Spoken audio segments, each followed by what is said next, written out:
Oi, gente, meu nome é Esther Saraiva Carvalho Feitosa, sou monitora de LMF2 do curso de Medicina da Universidade de Fortaleza e hoje eu vou conversar um pouquinho com vocês sobre a radiologia do tórax, enfatizando principalmente o trato respiratório inferior, que é composto por traqueia, brônquios principais, ramificação brônquica e os pulmões.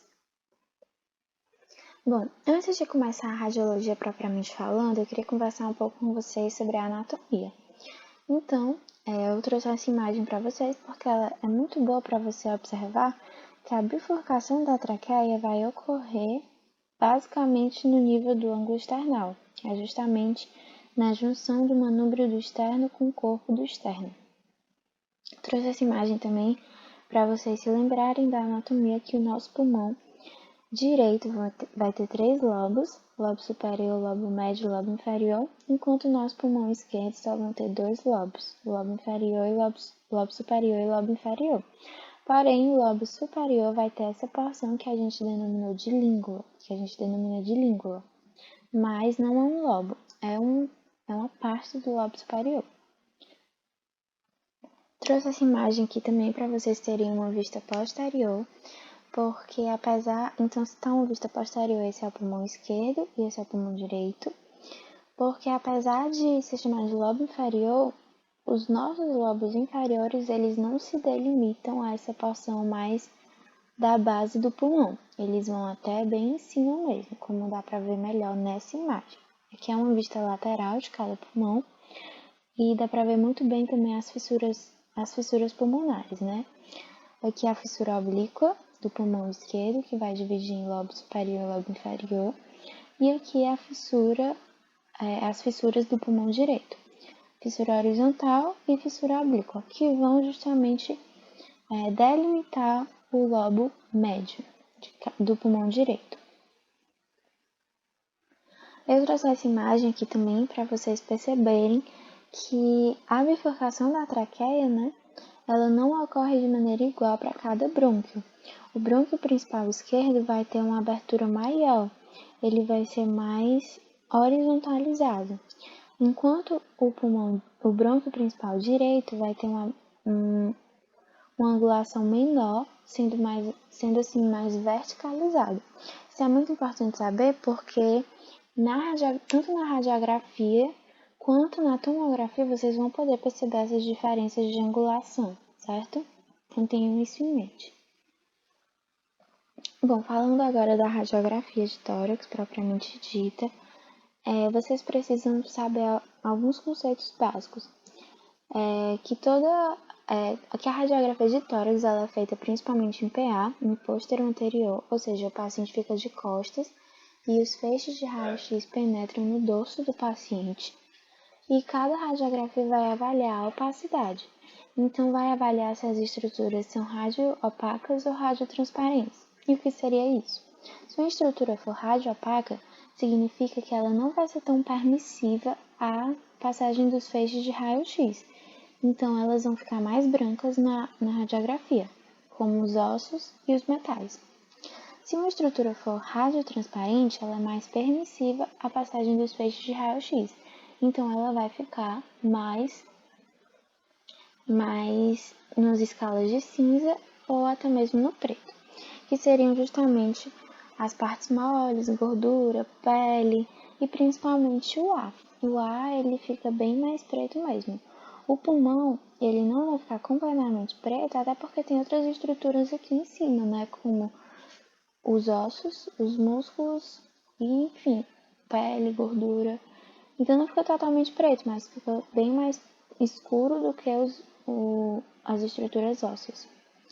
E falando em ar, a gente aqui pode perceber a traqueia, que ela vai ser essa estrutura um pouco mais radiotransparente, que vem até embaixo, porque ela vai estar preenchida por ar, né? Como a função dela é transporte de ar até os pulmões, nós vamos poder ver ela aqui. Aqui nós vamos ter os hilos pulmonares.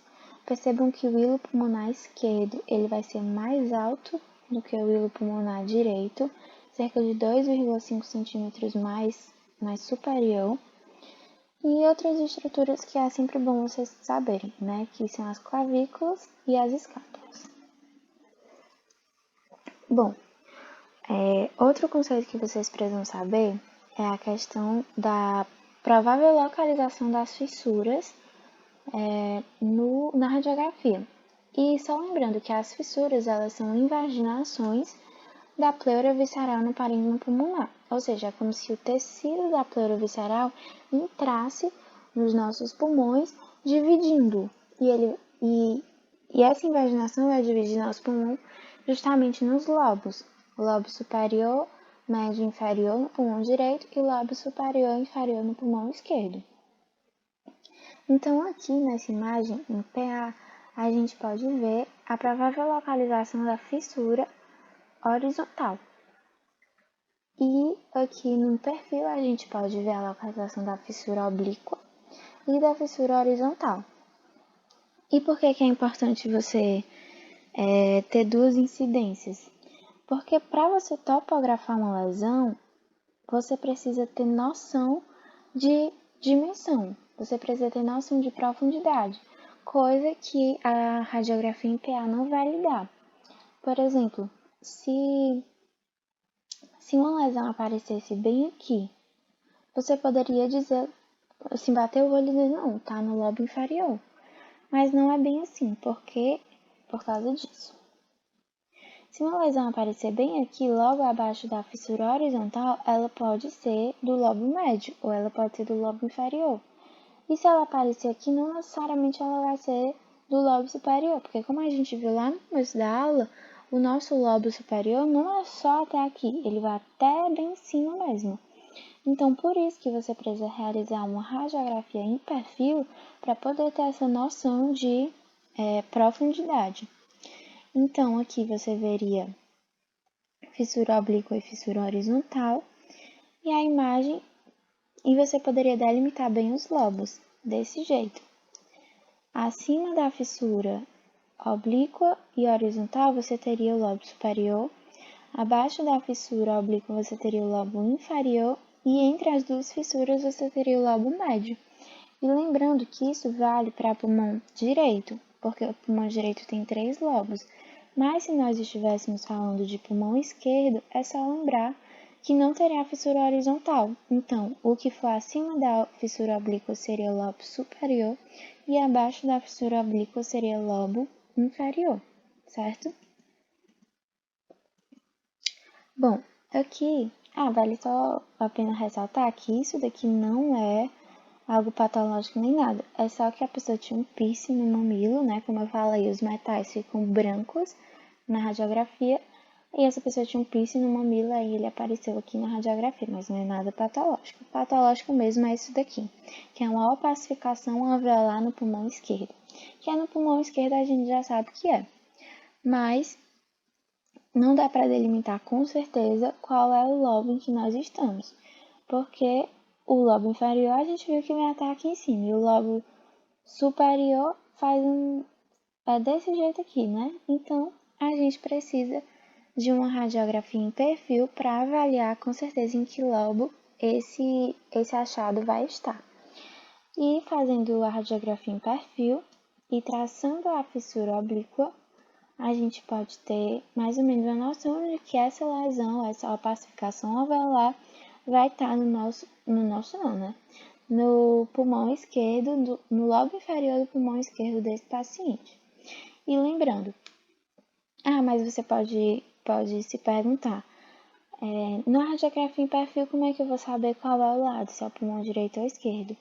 Gente, lembrem que as duas radiografias são complementares, certo? Você precisa da radiografia em PA para dizer se é no pulmão direito ou no esquerdo a lesão, e você precisa da radiografia em perfil para dizer em qual lobo vai estar a lesão, certo?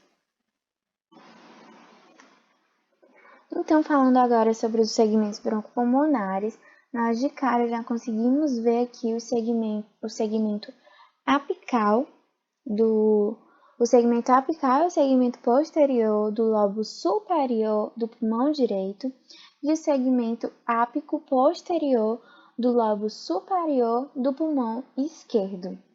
Lembrem do nome completo de cada segmento, gente.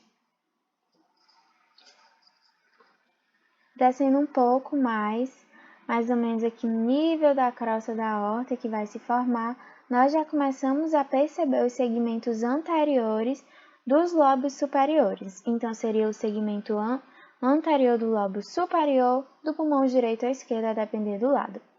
Aqui, a nível de bifurcação da traqueia e de tronco pulmonar, nós já vamos ver a formação, o aparecimento dos lobos superiores, dos segmentos superiores dos lobos inferiores.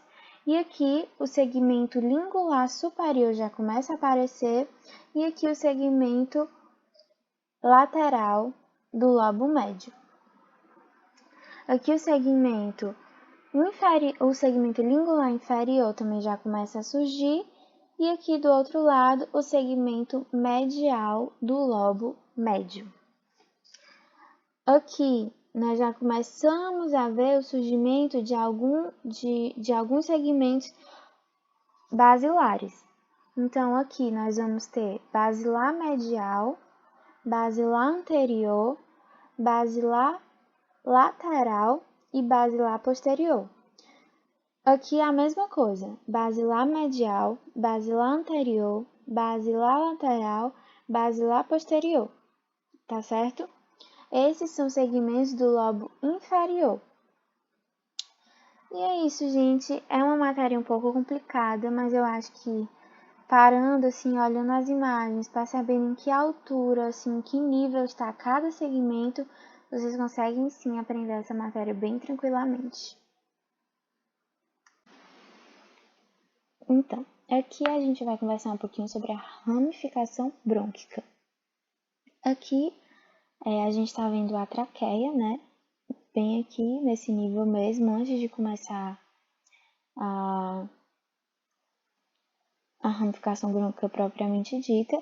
E uma coisa que vocês precisam ter em mente. Essas estruturas que estão mais brancas, mais esbranquiçadas, elas não vão ser brônquios, certo? Elas vão ser vasos sanguíneos. E o que vai ser brônquio vão ser essas estruturas que vão ter uma auréolazinha, digamos assim, e vão ser pretas por dentro, porque os brônquios vão carregar ar e os vasos vão carregar sangue. E sangue é líquido e fica corado, fica mais esbranquiçado na tomografia.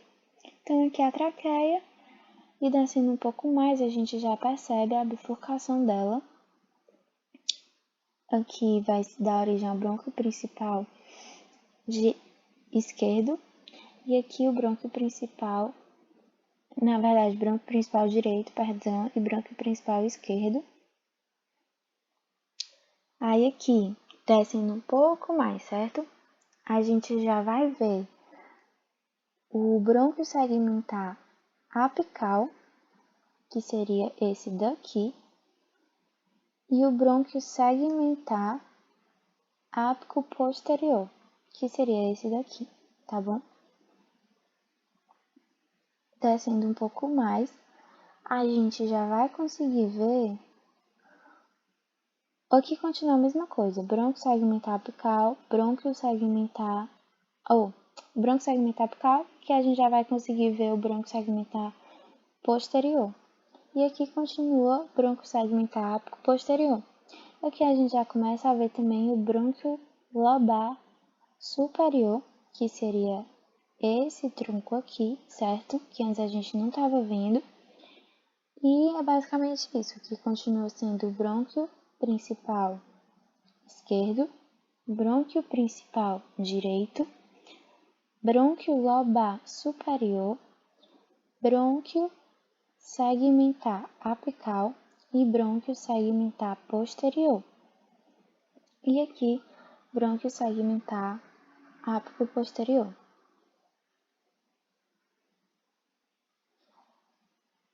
Aqui, a gente já vai conseguir ver algumas diferenças, certo?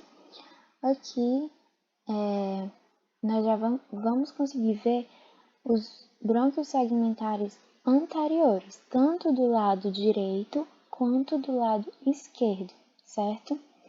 Então, brônquio principal direito, brônquio lobar superior, seria aqui, brônquio segmentar anterior, que seria esse, e brônquio segmentar posterior, que seria esse laranja aqui. E aqui desse lado, brônquio segmentar apical posterior, brônquio segmentar anterior.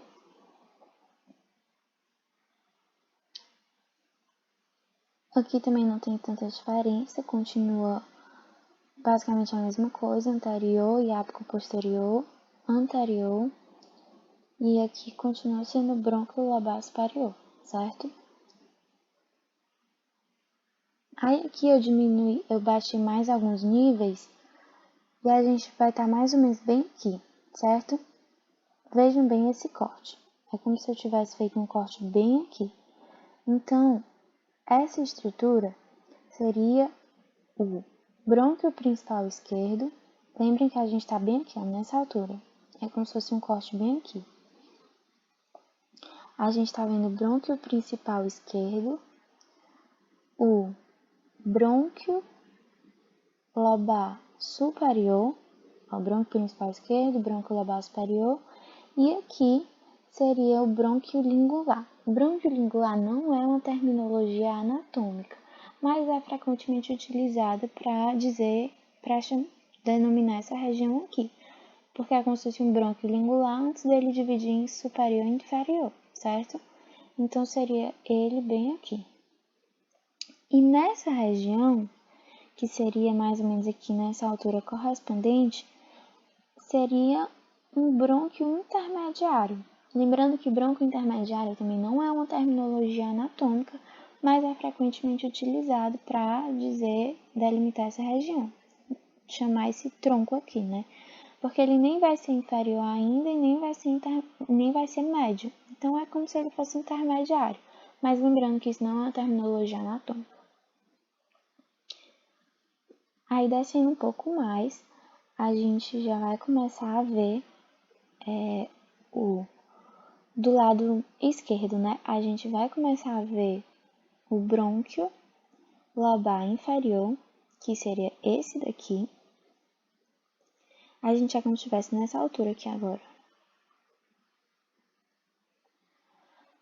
Então, aqui a gente está vendo brônquio lobar inferior, brônquio lingular ainda, e aqui a gente ainda vai estar nesse brônquio intermediário, se assim a gente puder chamar, e desse brônquio intermediário é como se já começasse a surgir o brônquio segmentar superior. Só que lembrando que o brônquio segmentar superior vai ser do brônquio lobar inferior. É porque isso aqui é muita questão de nuance, certo?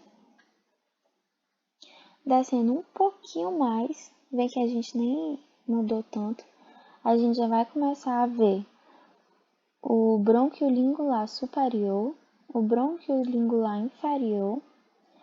Aí aqui, como já era o brônquio lobar inferior, vai começar a surgir o brônquio segmentar superior, que seria esse daqui, certo? E do outro lado, a gente já vai entrar assim na bifurcação, nessa bifurcação aqui, entre o tronco lobar inferior e o tronco lobar médio. Então, aqui continua sendo o brônquio... Tronco não, gente, perdão. Brônquio lobar médio e brônquio lobar inferior. Então, aqui a gente continua vendo brônquio segmentar superior e aqui já é meio que nessa bifurcação. Então, percebam que aqui já bifurcou. Então, brônquio lobar médio, brônquio lobar inferior, tá? Aqui continua brônquio segmentar lingular inferior e aqui brônquio lobar inferior. Aí aqui eu vou passando para vocês verem que aqui vai surgindo esses ramos do brônquio lobar médio, que vai ser o ramo medial e o ramo lateral. Ó, aqui já vai ser o brônquio segmentar medial e aqui já vai ser o brônquio segmentar lateral. certo? Aqui continua sendo brônquio lobar inferior, brônquio lobar inferior. Bom, essa imagem é muito boa para você ver justamente esses dois brônquios, brônquio segmentar lateral, brônquio segmentar medial. Brônquio segmentar medial, que está mais perto do meio, brônquio segmentar lateral, que está mais perto da lateral. Aqui do brônquio lobar inferior, já começa a surgir esse raminho para cá, que seria justamente o brônquio segmentar basilar medial. Lembrando, basilar porque são esses brônquios da base, certo? Passando um pouco mais, eu desci alguns níveis para vocês poderem ver todos os ramos basilares ao mesmo tempo. Então, seria aqui brônquio segmentar basilar medial, brônquio segmentar basilar anterior, brônquio segmentar basilar lateral e brônquio segmentar basilar posterior. E aqui a mesma coisa. Brônquio segmentar basilar medial, brônquio segmentar basilar anterior, brônquio segmentar basilar lateral e brônquio segmentar basilar posterior, que seriam esses ramos aqui da base, gente. E aqui essa outra imagem que também é muito boa para ver, mas é a mesma coisa. Medial, anterior, lateral e posterior. E aqui só está aparecendo o posterior e o lateral. Mas é isso, gente. Eu sei que essa aula é um pouco comprida e que é um assunto meio difícil de entender na radiologia, mas vocês fazendo esse paralelo entre a anatomia e a radiologia, tudo concorre para dar certo. Então, não tenham medo desse conteúdo. É um conteúdo que ele precisa ser estudado e ele precisa ser estudado bem. E não dá para estudar as coisas separadas. Sempre tem que juntar a anatomia com a radiologia. Então tenham isso em mente. Qualquer dúvida podem falar com os monitores, comigo mesmo também. E é isso, gente. Obrigada por assistirem. E é isso.